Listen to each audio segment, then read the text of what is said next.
تاکہ ہمیں یہ تو معلوم ہو ہم نے جانا کہاں ہے، اور آپ مہربانی فرما کر بھارت کے ساتھ بھی ڈائلاگ شروع کریں اور ایک ہی بار یہ سرحد بھی کھول دیں۔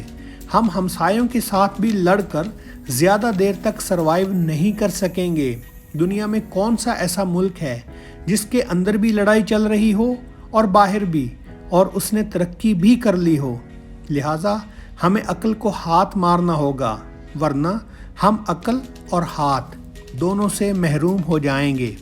شکریہ دوستو، ہماری ویڈیو اچھی لگی تو لائک کریں، چینل کو سبسکرائب کریں۔ السلام علیکم ورحمۃ اللہ وبرکاتہ۔